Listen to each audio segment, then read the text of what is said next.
Hey there, fitness enthusiasts. Today, we're diving into a fantastic push-up workout tailored for beginners. Get ready to ramp up your routine and strengthen those muscles. First things first, you'll need to find a comfortable surface for your knees. You can choose to have your hands on the ground or elevate them slightly. It's entirely up to you. Once you're set, lower yourself down until your elbows are at a 90-degree angle. Keep your core tight and maintain a straight back throughout the movement. Now, let's break down the steps. Start by doing 5 push-ups.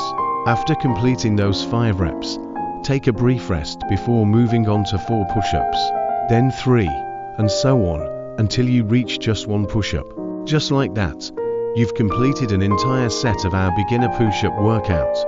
Aim for 3 sets of these beginner push-ups.